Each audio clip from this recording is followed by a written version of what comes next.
Hey, everybody. It looked like I'm on, so just make sure and let me know if you can see me and hear me. There's a little chat going on already with everybody on here. Look like. Okay, great. Hi, BJ. Yay, we're all on. Hi, Liz. Hey, Kel. Hey, Kalisha. Linda. Awesome. Okay, y'all can see me and hear me. Welcome. It's been thundering and lightning here in Florida, and the lights literally went out like 3 times as I'm sitting here waiting for this to come on. So I'm like, please, afternoon thunderstorms in Florida. It's like it's still summer here. In the summer, it rains every single afternoon, usually between like 2 and 4. So hopefully now that it's 4:30, that's the end of that. But if the power goes out, I shall return as soon as the internet comes back, okay? But we are here. And I know it's kind of sad. It's the last one for the hack pack, but I wanted to give y'all a heads up tomorrow, even though we're all done with the hacks, the last bonus one that is the cover stitching one is going to go live tomorrow. So that way you're kind of still going to be into the groove of every Monday, something new being posted up. You'll get the cover stitch video posted tomorrow. So be sure to log back in and check into your accounts. And for those of you that have been super busy and maybe have not even had a chance to watch all the hacks, they're all there. So it's perfect. You can check in, log in whenever you have some time. You're going to have access to all those videos indefinitely. All right. Okay. Oh, great. BJ says she enjoyed the serger video. I'm glad you got to give it a go. I know that sometimes it's kind of hard to know exactly what it does because people that really use sergers, you kind of just turn it on and just start cranking out the projects. And so if you're new to sergers or what exactly it does, it's kind of hard to be like, well, what exactly are they using it for? And what are they doing with it? I know it's fast, so they must be using it to save time. So that's cool. Hey, Carla. If you guys follow me on Instagram, if you're on Instagram, you can find me at Crafty Gemini. I've been kind of cranking out a ton of sewing projects this weekend. I'm leaving to New York in a couple of weeks for Camp Workroom Social. It's like this weekend camp for specifically for garment sewing. And I think they said last year they had like 85 students. So like a total of 100 people with staff and everything. And so I'm going to go take a class. Carla's going, Laura's going. We're kind of taking it as a little trip and we'll get to sew. It'll be nice and chilly, actually cold weather, which is kind of weird for me to be sewing clothes for colder weather when it was like 100 degrees here today. But you can check me out on Instagram if you're kind of getting more into garment sewing. I've been posting some posts there lately. And I usually will try to include some information on things like what fabric I use, what size of the pattern I cut, any changes and alterations that I made to it based on my body shape.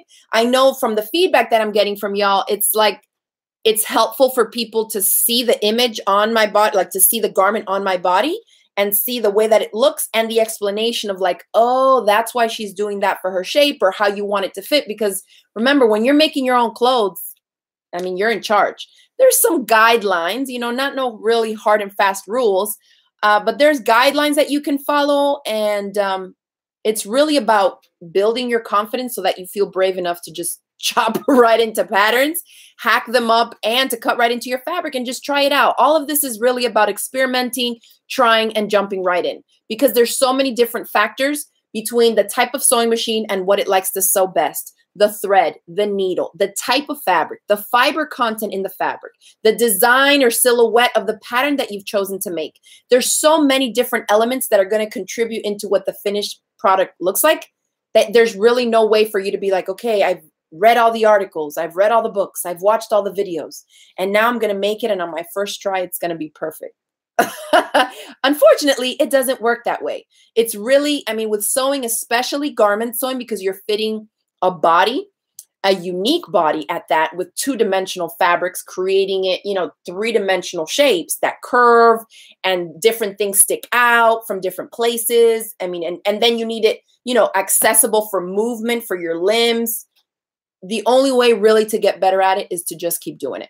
Okay. So I hope that with these hacks, you guys feel a little bit more confident, more encouraged, and that you've been experimenting, trying your hand at some different hacks. And if not yet, in the future, because obviously you have access to all the videos. Okay. Let's see who's saying stuff here. Hey, Audrey from Canada. All right. The first serger scared me, Carolyn says. Wearing your beautiful maid outfits. Yeah, and it's fun. I think it's super inspiring too for people to see you wearing the garments that you made, because it makes it feel, I think, a little bit more attainable and doable.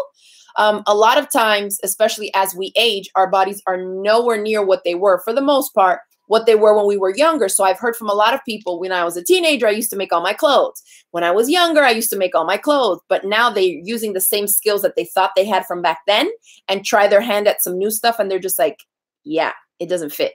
I thought I knew how to sew clothes, but now it's like, I can't. And so I feel like it's encouraging for people to see it on different bodies.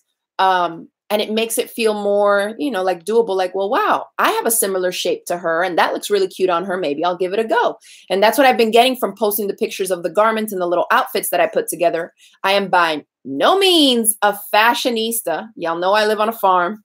I never really dress up. And when I do, I mean, that little outfit that I posted on my Instagram page yesterday, let me pull it up for those of you that are not on Instagram. I'm going to turn it around on the phone so you can see it on my phone. Look how cute that little outfit is. An old, and I'm talking old cardigan from my closet, a black tank top, and the skirt that I made. And this is called the Everyday Skirt by Liesl & Co. And it's designed for a woven fabric, so you already know that doesn't stretch. I have a really short torso and high waist. So, and then it's gathered at the waist, both on the front, and it has an elasticated waistband on the back so that you can get it on. So there's no buttons, no zippers and stuff like that. But for my shape, because there's a 12-inch difference from my waist to my hips, I'm not a fan of having all this extra gathered stuff and also that high up on my body. So I made this one out of a drapey rayon challis fabric. And it looks super cute. So I've had people write me and say, oh, you're like the closest thing to my twin, my body double that I've seen. And I like the way that looks on you. So I think I might give it a try. You know what I'm saying? So I'm trying to do more stuff like that in the garment sewing realm of things. So that's cute. Thanks, Kel. She says, what a cute outfit. Ah, thank you guys. Yeah. And I felt good. This is the thing that when you're, and I need comfort for sure. But when you're comfortable and you're proud because you made it, I mean, you walk around with an extra little sass, which is funny because some people commented on that picture like, you look so sassy. And I think it just comes out because you're like, I'm just waiting for one person to ask me about this skirt so I could be like, oh, this whole thing, I just whipped it up this afternoon, you know? And that's part of why I think a lot of us enjoy sewing, because when you show it or somebody else sees it, they don't believe you that you made it because it looks so good. So keep doing what y'all are doing out there, outshining people so they can be like, no way. I'm like, oh yeah, I made that. All right. Carla says the whole combo, including the shoes. Those are like some just like whatever slip-on shoes that I have that just have like a big heel on them. But when I saw, I was like, oh wait, this matches the kind of denim-y color of the cardigan. I was like, I'm gonna throw these on real quick and hope that I don't twist my ankle and fall out while my kids are taking these pictures of me. But it worked out good. And we went out to dinner that night and I was walking around like, it's so funny how it just comes out. I mean, I no makeup or nothing, but I was just like, I'm rocking this little comfy outfit. I got a couple curls sticking out up here. All right. Kalisha's saying, will we be able to get that pattern? So that pattern, I'm going to show you it, the hard copy of it, or excuse me, the hard pattern version of it. I'm trying to get my hands on some of them. Let me see where it is. I'm trying to get my hands on some of them, but it's out of print. At least the hard copy is. All right. So I contacted Liesl of Liesl & Co. She's a designer behind this, to see about ordering some of these wholesale. This is the pattern. It's called the Everyday Skirt. It comes in sizes 0 to 16, which is, it's not a plus size pattern. It doesn't include plus sizes. So typically, if I don't get a plus size pattern, I'm usually at the end range of regular patterns. So you can see the size chart on the back there. And if you just do a Google search for Everyday Skirt, you'll find it. But just to give y'all a heads up, if you think that you may not be able to use this, I'll let you know because I actually have a skirt here of this one. The first one I made was made out of a chambray, kind of like a lightweight denim-y type of fabric. It's 100% cotton and it has no stretch. But let me show you this is a really good beginner project. You know, I like it. You get a nice professional finished garment. So this is the first one that I made. And my absolute favorite part has to be, what? Pockets. Every skirt needs pockets. Let's be real. So the front has a smooth waistband like that. And then the back is gathered. Not my favorite. And I probably will not wear the skirt, but this was my first try. Remember how I always say you have to jump in and experiment and try different things? That's what I did. So my measurements put me at the largest size, which is extra large, a size 16 on here. I have 47-inch hips, and this was way too big. So if you think that you might be at the cutoff for that size, know that you can still have a larger hip measurement and still be able to make it. Because in the cute picture that I showed y'all with the rayon challis print, I cut out the large, which is one size down, the size 12 to 14, and I still had too much. So there is more wiggle room to go higher up, you know? So if you were like maybe what would come to be like a size 18 or 20, you could probably still make it out of the 16. I would just use a nice drapey fabric. So I had to really cinch in the elastic here. So because it's too gathered, I'm not a fan of the gathering, and it's like a little bit too much gathering on the backside. So I didn't really like this one because it's kind of a stiffer fabric. You know what I mean? It's not super heavyweight, but again, I mean, it's like a chambray, you know, more to a medium weight fabric. And with all the gathers on the front there, right underneath the waistband, you see, and then on the back, I was like, no, it sticks out too much. You know, the fabric doesn't drape down my hips. It just is like, not a fan. So I was like, oh, but it's a cute shape. I like the pockets. I like the length that hits me at the knees. So let's make it in a little bit lighter fabric. And then nailed it, right? So Linda says, why did you not like it? I don't like the way that it looks on my body, but I mean, the skirt is impeccable. For somebody that's similar in size, but has a lower waistline or a long torso, this thing would look super cute, but it's just not my style for where it hits me on my body and how the fabric doesn't drape. So this is wrong side out. I mean, look at these pockets. Of course, I use my serger to finish those seams, y'all. It's like impeccable, super clean waistband inside and out. I mean, it is like the finishings of this are on point. Carla says, I think in this pattern, all you need is to fit the waist because of the gathers. There's a lot of ease. It's true, but this is the one thing that I did want to note in case anybody wants to try this. So wait, let me go back. Hard copy, they're not printing it anymore. So I've contacted one of my distributors who still has some in stock. And so I'm trying to get my hands on them so I can sell the hard copy patterns. But you can get it off the Liesl & Co. website in PDF format. So she's selling it only in PDF now. But if I can get my hands on some hard copy ones, then I will. But they're not printing anymore in hard copy. Does that make sense? So for this, all you have to make sure of, if you have like a big difference in your waist to your hips, like I do, it's still not as snug as I would like it, but I can't go any more cinched in more at the waist. Why? Because there is no zipper, there is no closure, and there's no way for me to open the skirt to get in it. So that means that the bit of elastic it has on the back has to, at its most stretched out point, this right here has to fit over my hips. Otherwise, you ain't going to be able to put it on. So does that make sense? And it tells you in the pattern, if you want to wear this at your natural waist, which is higher up, it's designed to hit, I think, like 1.5 inches under your natural waist. I don't wear nothing under my waist because I need everything high-waisted for my body and how I like to wear my clothes, right? So if you want to wear it there, it says, make sure that the elastic at its stretched out point will still be wide enough to fit your full hip measurement because you're not going to be able to get it on. It'll cinch in at the waist, but if it's too snug, then it won't get on. I hope that makes sense. All right. So yeah, Kel's like, wow, those seams, girl, they're on point. And I posted a picture and a couple of shots of the inside parts of of the garment on Instagram too. I mean, come on. The hem is like, bam. So, I mean, yes, I'm still super proud of this. I'm just not going to wear it. But it's not a waste. It's a good class sample to show in my studio, you know, if I teach this class and stuff like that.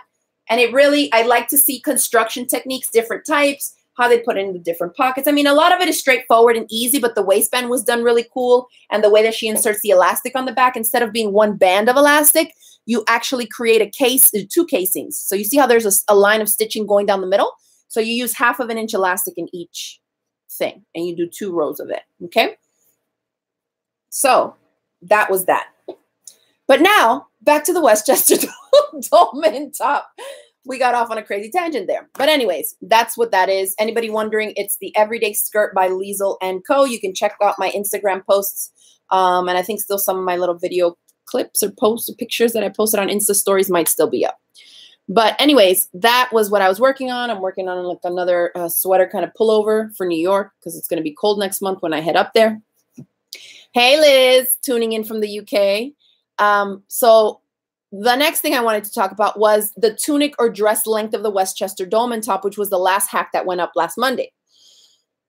In the video, I show you how to make it longer. Fine.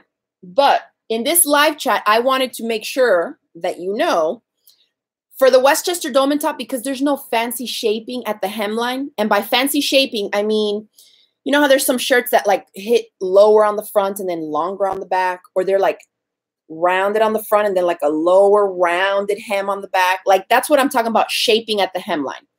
If you have that, you're obviously not just going to be able to extend it because you have a curve.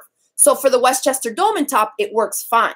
However, if you're trying to elongate some other type of shirt that you see out there, you're not just going to elongate it at the hem. So the rule of thumb would be, if there's no shaping at the hemline, feel free to extend it longer.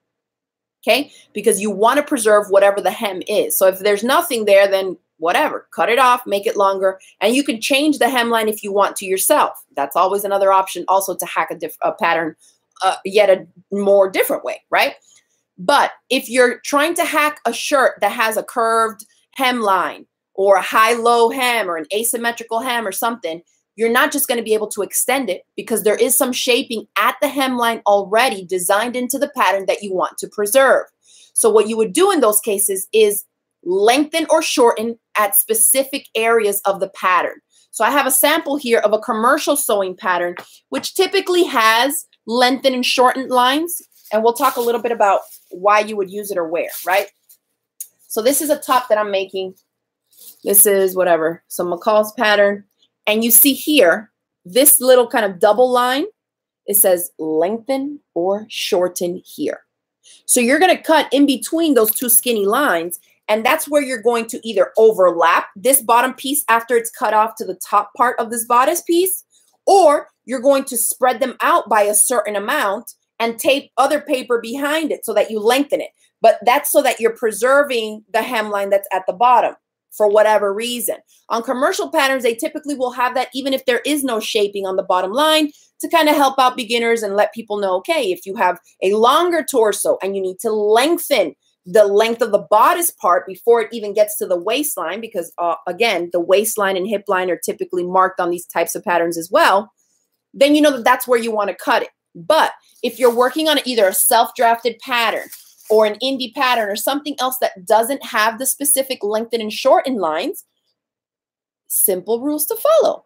On a top, okay, or a dress, you typically will be safe if you lengthen or shorten, like you splice the pattern somewhere about halfway between the underarm seam and the hem. So say it's a top. Here's my hemline. If I know I have a longer torso and maybe I've made one of the tops already and I need it to be longer in this area, I will just measure from the underarm pit, wherever the sleeve comes in, to the hem and just cut, whoops, and just cut the pattern straight across the middle and then add to it there. In this case, for this top, it would work because I have a band here and there's a specific size of the fabric piece that I had to cut to make this band fit the bottom. And so I'm just going to lengthen it here where it's not affecting whatever the shaping is or the design elements of the hem. Okay. So again, for a top or a dress, a safe place to cut the pattern open so that you can lengthen or shorten, excuse me, is going to be about halfway down from the armpit to the hemline. Okay. If you're working on pants and you need to lengthen it, say, you know, you have long, a long femur, right? Or the lower half of your leg is a little bit longer than what the pattern calls for. You typically will be safe if you lengthen or shorten, again, can go either way for making it long or making it shorter, at about halfway between the crotch seam, okay, and the hem. So somewhere where you're not affecting curves, darts, shaping, or design elements, okay?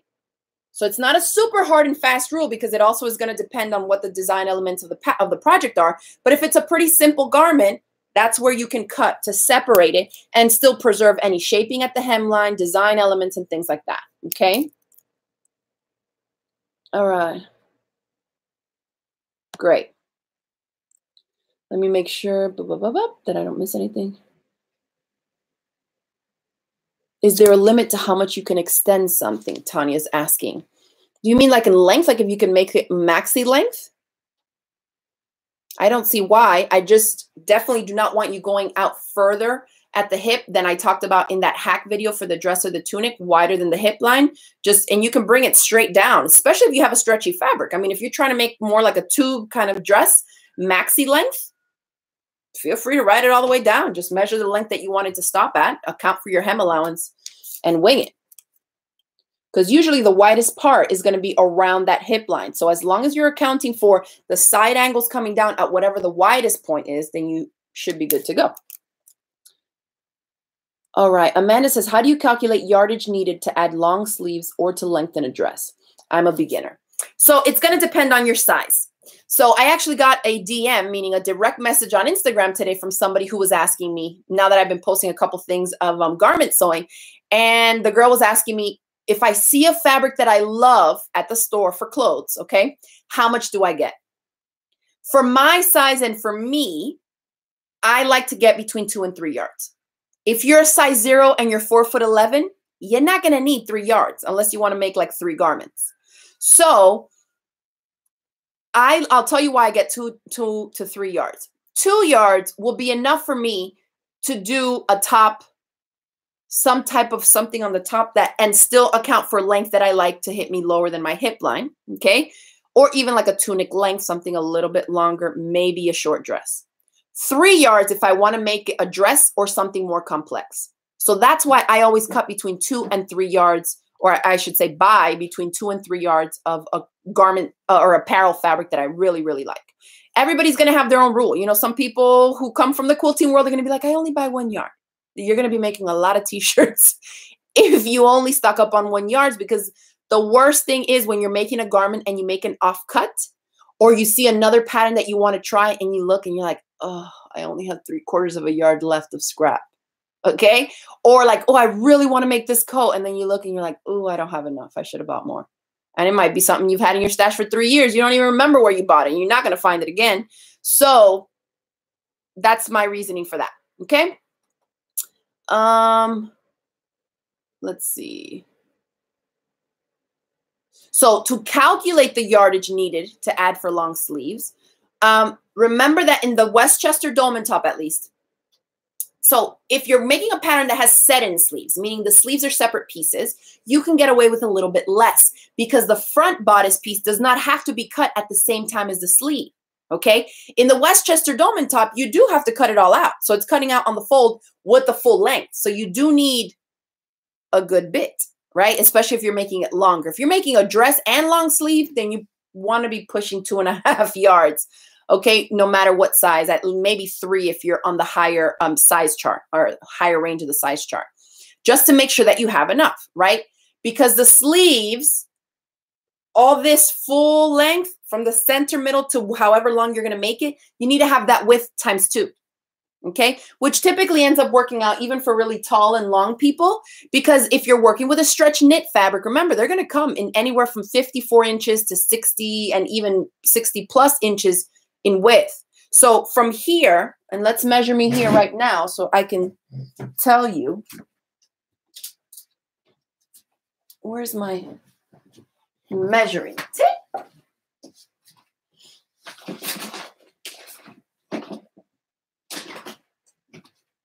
Oh dear, my clip and slide probably, oh, here it is. Okay. So we know that the pattern pieces are cut from the center front this way, right? And then we fold the fabric in half so that we can cut out the symmetrical chunk. So if I measure, it doesn't have to be super perfect, at least so that you can gauge, again, to help you with your yardage. And I go this way, my wrist is at about 27 inches. Okay, so 27 plus 27 is going to give me 54 inches. And if I'm working with a stretch knit, ding, ding, ding, ding, ding, I'll probably be good. Okay. And so, and remember that it's going to stretch too, because since it's a dolman top, The stretch, remember, on a garment, you always want it to be going horizontally around your body because that's where the curves are, your bust, your waist, and your hip measurement. And so the sleeves are part of that because they're built into the front bodice piece. So you don't have to cut it all the way to reach you there because there's still going to be some give and some stretch. So you can even, if your fabric happens to be a little bit shorter, you'll be fine even to hem it under. That's plenty if you have arms like me. If you have longer arms and maybe you're taller than me, I'm like 5'8", and you measure yourself and you reach like 30 inches, just make sure that you pick a stretch knit that's going to have more than that in the width, okay? Then for the length, it's going to be about the same. So if I make a long sleeve shirt, I'll need that times 2. So I put it on the fold. It'll probably reach, if it's long sleeve, all the way to the end. That's 1. And then the second chunk of it, so you're basically, as far as lengthwise goes and what you need to order at the shop, you're going to want to get twice the measurement that you need from like here to where the hem is. So still, you can get a lot of it. I mean, 1.5 yards. Even for the 3X size, you can get away with less than 2 yards. You know, like 2 yards, you'll have more than enough. So if you're making it a little bit longer, just add a little bit more to the length. Now, if you're working with a fabric that has natural fibers in it, which you know are your buddies to shrink in the wash, give yourself maybe another 6 to 10 inches extra, because when you pre-wash it, it might shrink down enough that you like cannot get the back piece out of the yardage that you cut. Okay. So really, when it comes to apparel sewing, we just tend to buy more fabric than we really need. I feel like you have enough incidents where you're like, I'm only short 3 inches, or, oh man, I wish I had 10 extra inches on there, that we just are like, I'm tired of having those dramatic episodes when I'm ready to crank out a project. So I'm just going to buy extra.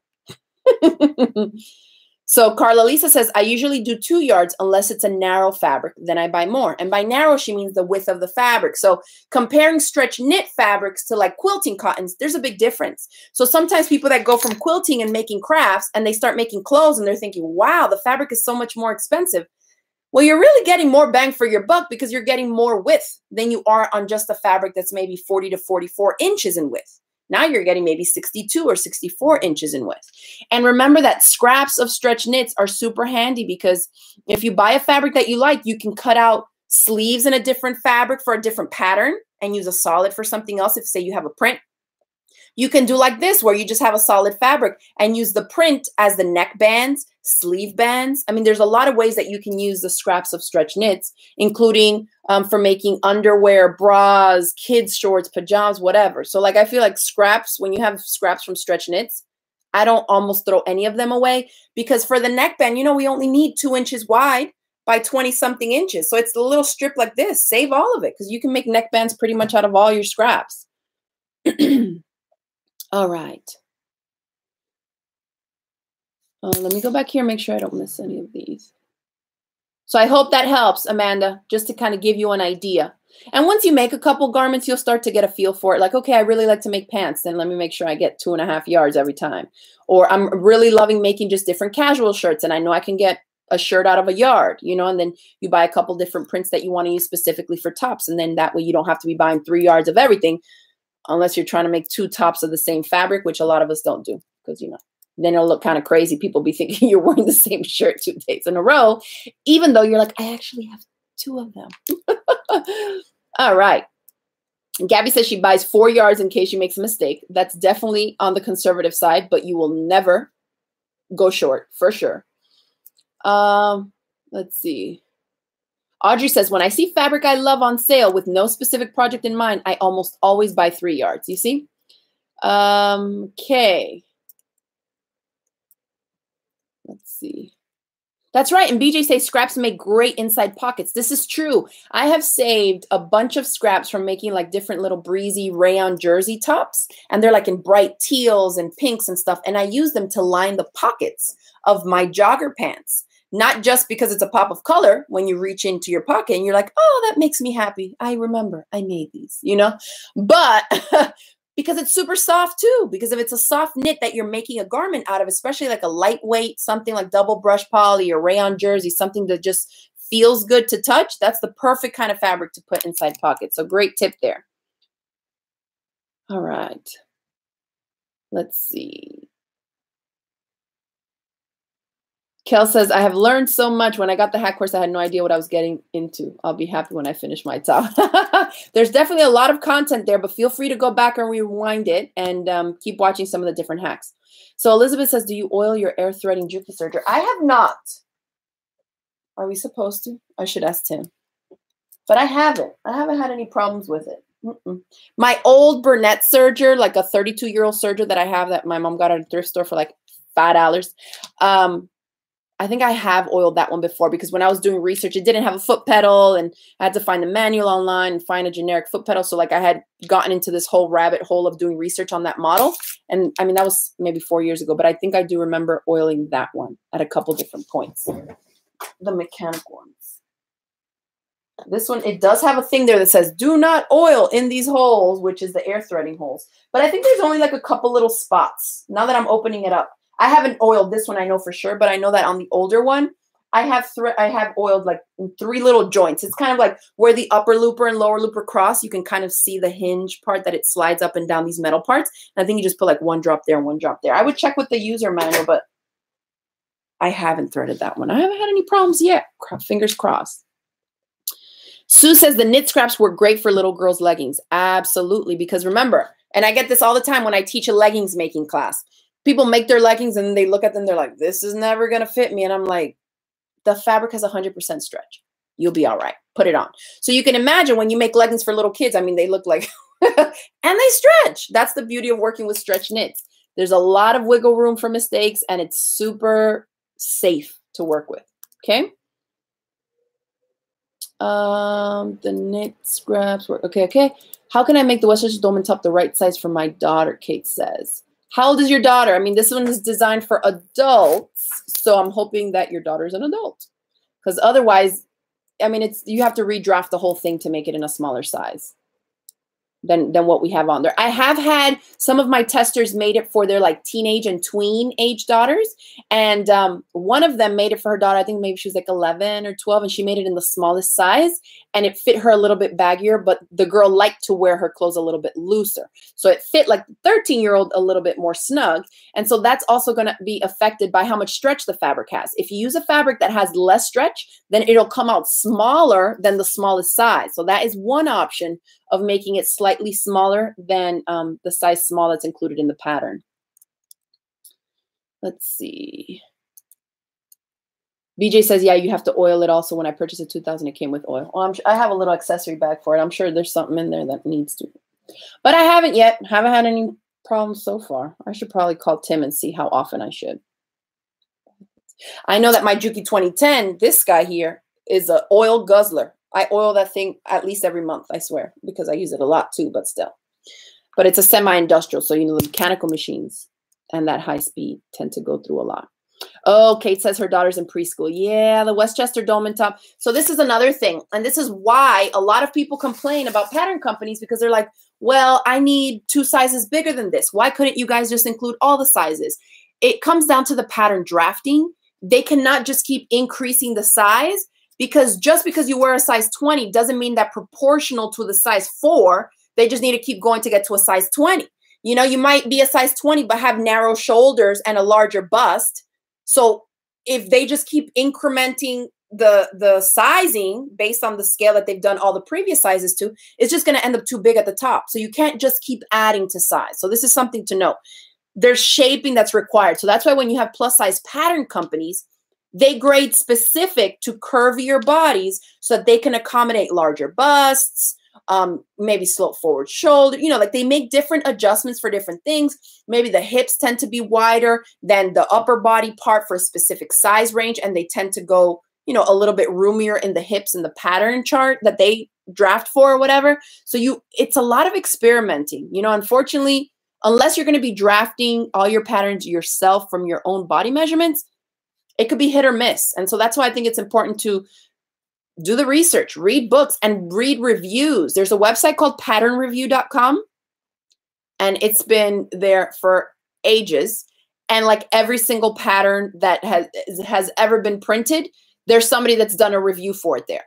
So it's helpful to watch either YouTube video reviews of specific patterns that you're thinking of trying, or reading a review on Pattern Review, or typing it in Facebook and trying to find info on it because it's going to give you a lot of insight into how the pattern is drafted, how much ease there is, how much bigger it's going to fit than your actual size, and all that kind of stuff.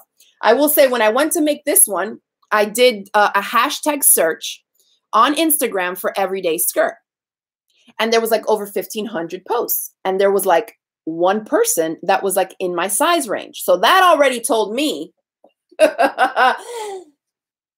it's probably not going to look legit on my body with the thicker, the medium weight wovens, because it says it's suggested fabrics are light to medium weight fabrics like quilting cotton, red flag, chambray shirting, which is what I used, red flag, poplin, broadcloth, lawn, linen, silk shantung, and wool flannel or suiting. So these are all like chunky. I mean, these are medium weight fabrics. If you look like this girl, bomb. It's a little bit more structured skirt and it fits you fine. When your hips are 12 inches bigger than mine, it don't look like that on me. And because I have a short torso, so the waistline is way higher, okay? So what it does is it tents out from an even higher point than where my hips start. So that's why I went to the drapier fabric. And then I had a home run with it. But that's because I know how that fabric is going to look on me since I made plenty of dresses and stuff out of the lighter weight fabrics. But, you know, you read it, you're like, oh, suggested fabric, oh, I'll give it a try. I have some of this in my stash. Why not? And it looks great. It does. But it don't look great on my body. And I'm not going to be walking around with the same confidence that I am when I'm rocking the other one. You know what I'm saying? And actually, so you guys get an idea of the feel. Do you see how this is kind of stiffish? One thing that I do like about this pattern is that it's not just the front and the back. It's hard to see here because it's all out of the same fabric, but do you see how there is, so here's the pocket, and there's a seam there, and then there's another seam right here. So there are side panels that are pieced in. So this is similar to how I told you in the Westchester Dome and Top dress hack, not to go out further because this is going to be extra fabric and hanging. When you're making skirts like this out of a medium weight fabric and you just do a front and a back, that's what you get an A-line skirt, right? It just goes. So this allows the fabric to drape a little bit more because it's not just a front and a back that the side seam is going to stick out like this. There are panels cut into it. So it actually allows the fabric, although medium weight, to drape a little bit nicer down the sides of the body. So that's why even in the rayon challis fabric that I made it out of, it drapes even more, even though the fabric is already super lightweight. All right, so let's see. So let me find the, let me get you the fabric just so you can see the difference in the drape.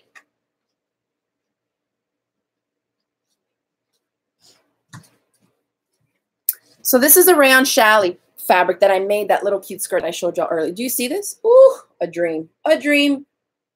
Super breezy. And it's not polyester, y'all. This is rayon. So because it comes from a natural fiber, although it is processed in a way that makes it kind of synthetic, it's what we consider a semi-synthetic fabric, it still takes on the properties of a natural fiber because it comes from wood pulp. Okay, so this stuff is a dream. Obviously, if you use a light colored one and it's sheer-ish, you may not want to wear it on your bottom half, if you know what I mean. But because this is on a black background and it's gathered, okay, it turned out super cute and airy and breezy. And again, draping down. Let's see. No, I don't have this fabric in my shop yet. I will have some of this in because this is, I've made tops out of this actually, like a tunic top. This is a chambray fabric, but I will have some of this on in the shop. This one I don't have. Believe it or not, I paid $1.99 a yard for this. So that cute little skirt cost me like $1.50. Not bad, huh? I'm telling you, you got to like stock up, even if it's like, because I don't really like these little mini flowers, but sometimes you just come across a pattern that you're like, yeah, that will work for that. I'm going to do it. And that's why we build our stashes, right? So that we can shop in our own stash till we find what we get. So this was like on clearance. So I think I got this online somewhere. I don't even remember. But I still had a sticker on it that said $1.99 a yard. Love it. And I got like 3 yards of this, so I definitely still have some left. But yeah, rayon comes from wood. Yeah, so it naturally comes from wood pulp. So I love it. Because there are polyesters that are like this, but ooh, I live in Florida. I can't be messing with that. All right. Yeah. Oh, Audrey says the website reviews other things too. Yeah, it's called patternreview.com, but they review sewing machines, sergers. What else? There's like online classes that they offer. They sell some hard copy patterns there. They sell video courses. There's a bunch of stuff on there, but it's a really great resource for apparel sewing for sure. Okay. So again, just to recap on the Westchester Dolman top, the skirt part, the lengthening at the hemline works because there is no shaping at the hem. If you go to do it to something else, remember to cut the pattern open to lengthen or shorten somewhere halfway between some type of a point like a dart, your armhole seam here intersection, and the hemline for tops and dresses, so cut somewhere around there. And then for the bottom half part, if you're making pants or a skirt pattern, cut halfway between, like, well, not skirt, but pants or shorts, halfway between the crotch seam and the hemline. Cut there to lengthen and shorten. But like I said earlier, a lot of the commercial sewing patterns will have lengthen and shorten lines. But that doesn't also mean that you have to lengthen or shorten at the line that they've given you. If you want to lengthen and shorten it somewhere else because there's some design element that you want to preserve, feel free to do that too. Okay? And the same thing is going to apply. This is on a bodice piece. But if you're working on something that has a sleeve pattern, okay, and you want to make it, so this is an example of where you have, whoop, don't fly away from me, some shaping at the sleeve here. If you recall when we did the long sleeve one, remember I had you adjust those angles because you wanted to taper off at the wrist.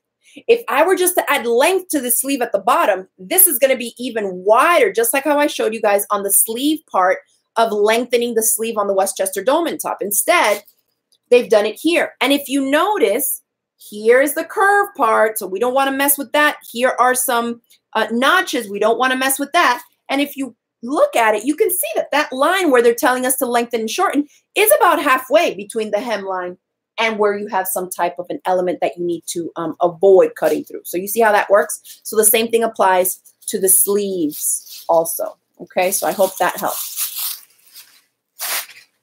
All right, how do I organize my stash? Woo, I don't. It's a mess. I try to put like knits together with wovens, with like stretch mesh. It's just I have so many different types of fabrics that it doesn't even make it practical anymore. So I just take the extra time to like dig through everything I have. And I'll be like, okay, I see knits. So this must be some type of knits in this bin. So I just start pulling stuff out. I have bins that are like for my kids' knits, knits that have spandex, knits that don't have spandex. I have ones for like pleathers and leathers and vinyls. Oh, there's so much fabric. It's hard. But I've seen a lot of people just like roll up their fabric and stuff it into like those cubbies. Like I have the IKEA Calyx, which just has like cubby holes.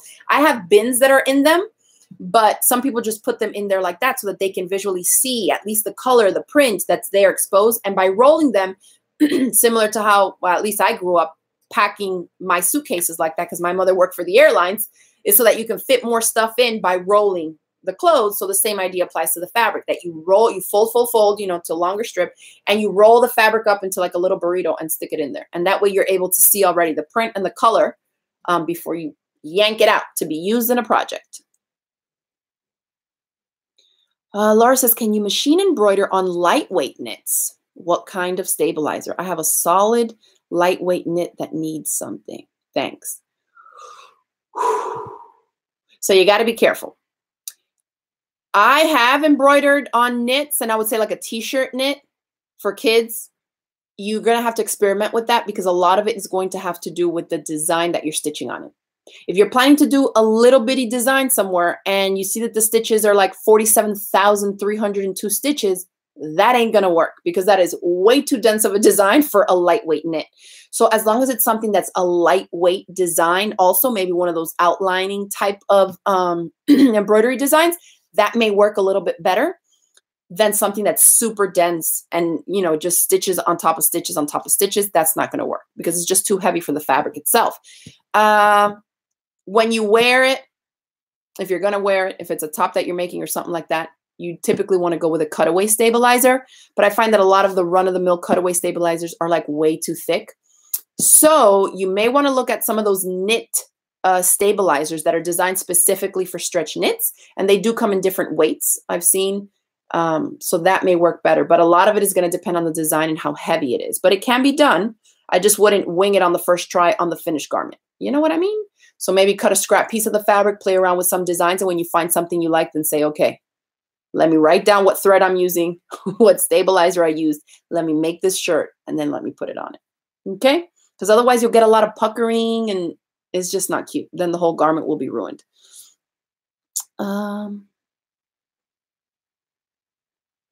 Have you mentioned what fabric is best to use when you want a tunic style with leggings? So I mentioned that in the video. Anything that's going to come down on your lower half as far as the knits go with the Westchester Dolman top, you definitely want to be looking at some of the heavier double knits, I would say.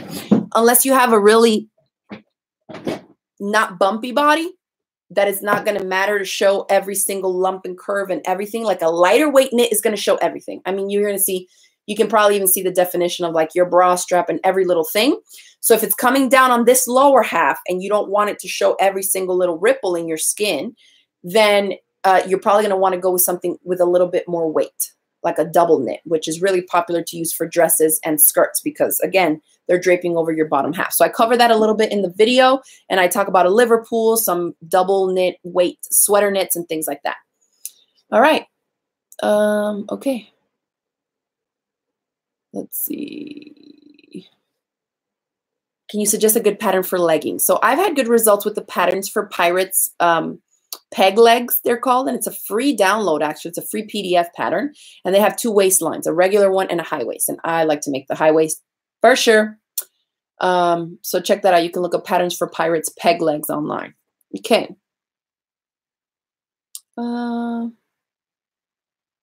Gabby says she embroiders on tulle and then just appliques it on the shirt. That's genius. The tulle is definitely nice and stable, can withstand the thread weight. That's a cool idea. I would love to see some pictures of that. All right.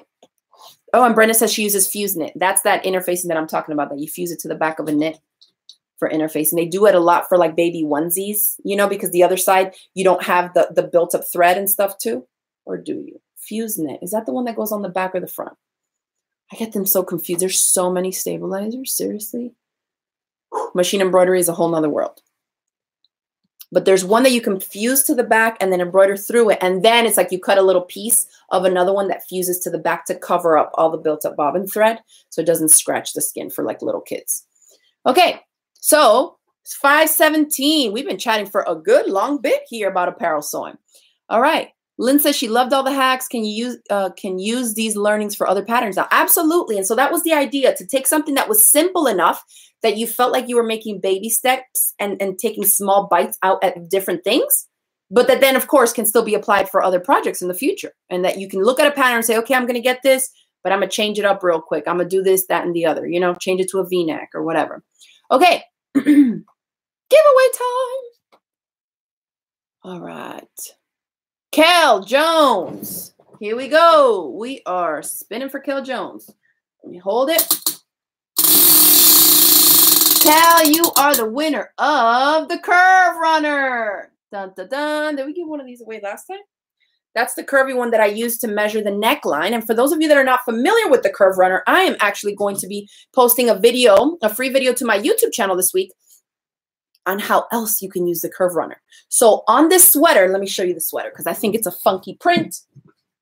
And then I'll come back and spin for the second giveaway.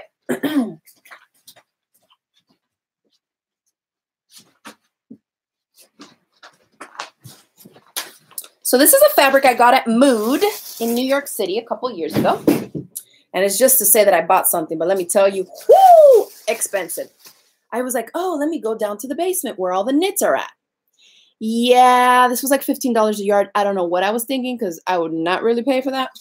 You don't even have spandex in it, but it's like a double knit, and I just like the print. This is what I do. I'm the type of person that buys fabric because I like it, not because I have a specific project in mind. I rarely will buy fabric with a project in mind. I'm just like that. Some people buy fabric specifically, like they'll buy the patterns and then walk around like, nope, not that fabric, not that fabric. I'm the opposite. I'm just like, oh, pretty fabric. I'll use it one day, and then I just buy it. So that's what I did with this. Do you see how funky it is? It's almost like bamboo shoots or something. You know what I mean? Like it looks like bamboo, but in blue and a darker blue. It's amazing. I really love it. So I'm making this sweat. It's like a pullover, pull on top. Okay, I'm not done. I'm still trying to decide on the fabric for here. You guys are going to think I'm crazy, but I'm literally playing around with like a striped black and white knit for the neckband. People are either going to look at me like, dang, she probably paid $400 for that sweater. Or like, yeah, she made it herself.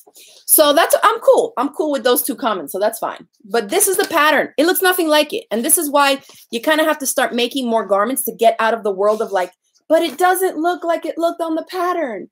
The fabric choice is everything. Okay.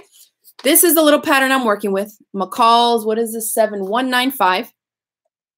And believe it or not, I mean, that looks like a stretch shirt, right? It ain't. So this is designed, it says it's a loose fitting pullover top, has neck and sleeve bands and hemline variations. And then B has like a shaped hemline. All right. Suggested fabrics. Are you ready for this? And I think I bought it just off of looking at the front. And yesterday when I went to like, oh, I'll make this. And I'm like, what? Suggested fabrics. Challis, which is this kind of say rayon challis. This is not what I had in mind when no. But crepe, charmeuse. So it's designed for medium weight woven fabrics. Never. Like I would never make this in a woven. I wouldn't probably be able to move my arms. I'd be dying. I need stretch. You know what I mean? So I was like, I don't care what the pattern says. I'm going to use a stretch fabric. Now, this fabric doesn't have much stretch, but it does have some give. And let me try not to stretch out my neckline since I haven't stay stitched it yet. But side to side on the body, you see there's a little give. I mean, it's a hefty, it's a chunky double weight. I mean, double knit, double weight. Double knit. So it'll be good for the cooler weather in New York next month. Has set-in sleeves that I was able to put in on the flat without having to set it in. Super easy to do. It's really popular technique of putting in sleeves on stretch knits. And I'll probably do a tutorial on that one of these days. But what was I saying with this? Oh, yeah, the curve runner. Duh.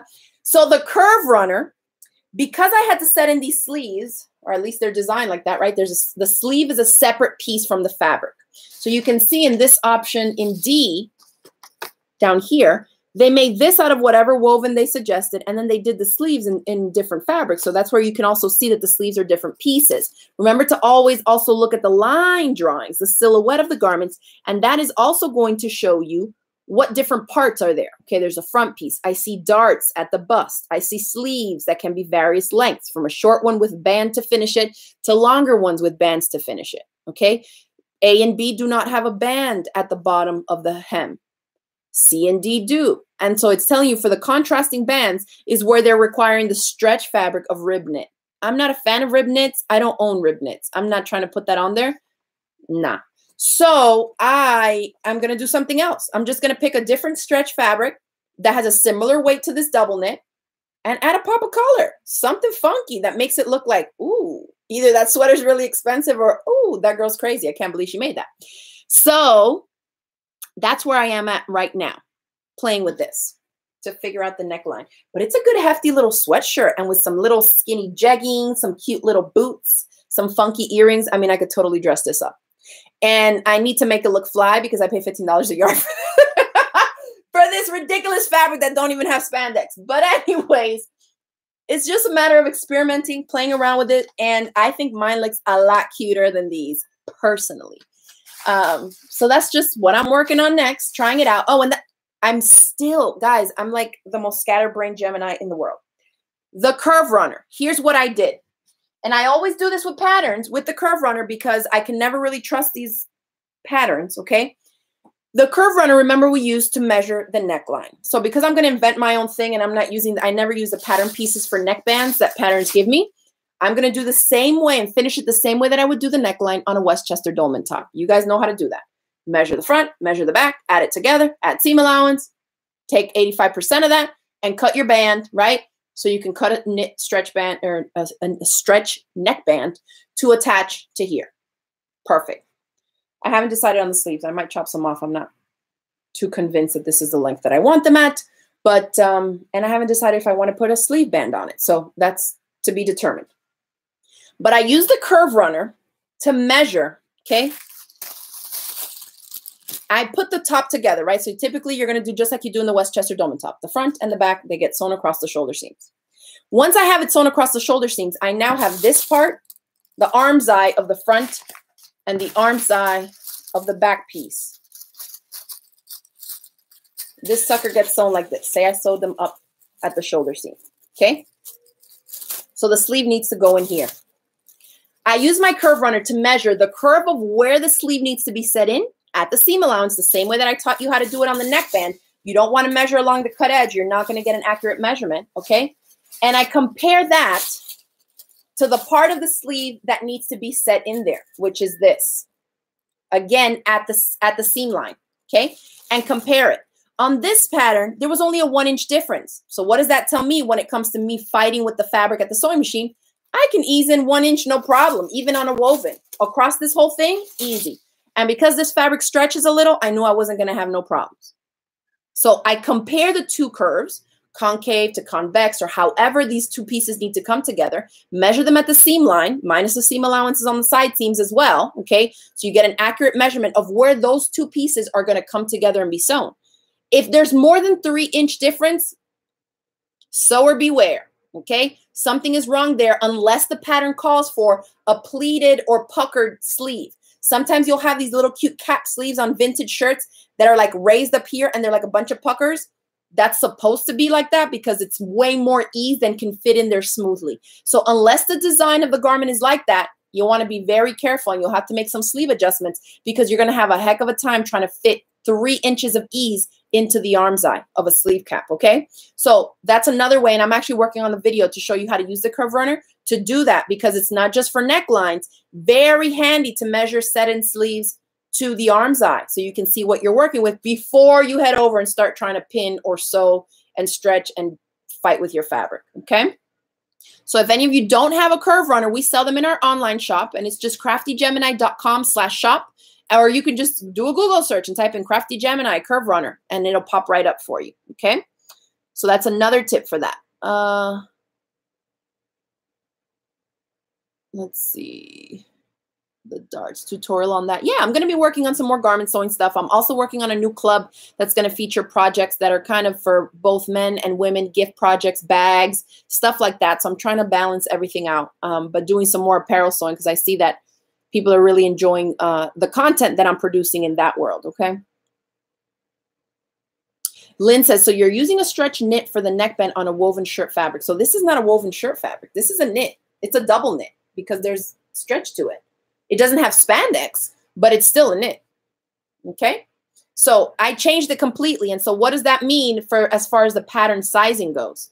This pattern, based on my measurements, and I always want to look at the description. It says loose fitting pullover top. So that already tells me there's going to be a ton of ease because if you look up the McCall's ease chart on their website, when it says loose fitting, they add something ridiculous like 5, 6, 7 inches of ease. So I know that even at the largest size, and this pattern only goes up to a size, I have the large, extra large, and 2XL. Based on my measurements, it puts me at the extra large, okay? I can't go lower to a medium, so I had to cut the large, which is the smallest size of this pack. And, but it has the finished garment measurement. So at the bust, for the size large, it's 46.5 inches at the bust. And my bust is only 41.5. So I knew that it was going to be roomy enough for me to put another shirt underneath and kind of use it like a sweater to go over stuff. The size below that is a medium, and that would put me at 42.5 inches at the bust, which would still give me an extra inch of ease. And if I made it out of a stretch knit, I would have more wiggle room in there. So I could probably still make a medium, and it would fit me a lot more fitted than even this size, even by sizing down 1.5 sizes. Because for some of the measurements, I'm kind of at the 2XL for the hip measurement and stuff like that. But see, I'm always able to size down because you have to look at the description and how much extra ease the design has already included in it, okay? So because this is not a woven, I can size down because I have the added benefit of having stretch. If this was a woven, it wouldn't look like this will on my body. It will be smaller, okay? Just because there is no give. All right.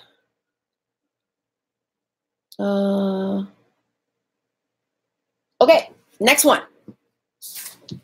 So that's the curve runner. So again, it's easy, you know, it's handy to measure curves, and especially for those sleeves. If you're going to be making a lot of garments, a lot of stuff is not everything's going to be dome and top where you don't have to set in sleeves, but it's good to measure and compare that.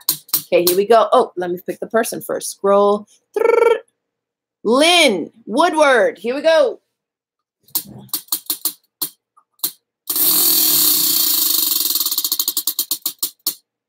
A rotary cutter. So you're going to get a brand new rotary cutter. Awesome. So those of you that won the giveaway, go ahead and email us at bea@craftygemini.com. That's bea@craftygemini.com. Let us know your name and just say, hey, my name is whatever. I won whatever you won on the live chat tonight, and then send us your mailing address so we can mail those prizes out to you this week. So the last thing is, remember, tomorrow you're going to get the video on the cover stitch machine on how to finish the hemline, which will also be applicable to finishing sleeves that you're not finishing with a sleeve band on the Westchester Dome and top. So if you're turning anything under and just want to have it finished and hemmed, that cover stitch technique that I'll show you in the video that goes live tomorrow will show you exactly how to do that on a cover stitch machine so you can see what it actually does. It is a specialty machine, and you're not going to be able to just like stitch garments up together, even though there are some decorative things that you can do on the cover stitch that come in handy in like activewear and reverse cover stitching on seams of like funky leggings and workout stuff. There are stuff like that that you can do, but it is a specialty machine designed to finish hems and to finish the bottom hemlines of stretch knits. Okay, so that is going to be it for today. Thank you everybody who joined us. Thank you. People joining in from all over the world. Awesome. Tammy says, I would have never tried apparel if it wasn't for you. Tammy, I saw your dress. You guys head on over to my Crafty Gemini Facebook page and look under like community post or something. Tammy posted a picture. I'm going to share it on the page. That way you can find it a little bit easier. It's amazing. She did the Westchester Dome and top with short sleeves, sleeve bands, and a super cute length. It looks amazing on you, girl. You killed it. She used her serger, and I think you said you used a cover stitch too. That thing looks amazing. So super good job on that. I love to see pictures. Definitely post more pictures on my Facebook page. You can email them to us at bea@craftygemini.com. Always, they get forwarded to me, so I'll be able to see what you're working on. And thanks again, everybody. This was super fun. I'm going to be doing some more, but like on my YouTube channel live, so everybody can have access to it. And we'll see what we whip up for the next garment sewing pattern, maybe hack pack thing, something else that we're going to do. But I'm going to be sharing some different things, kind of like I shared tonight with you about different types of patterns and different things just to keep in mind, okay? But the best way is to practice, jump in, buy some cheap fabric, and just make stuff, okay? So thanks again for joining me, and I will see you all in the next video. Bye.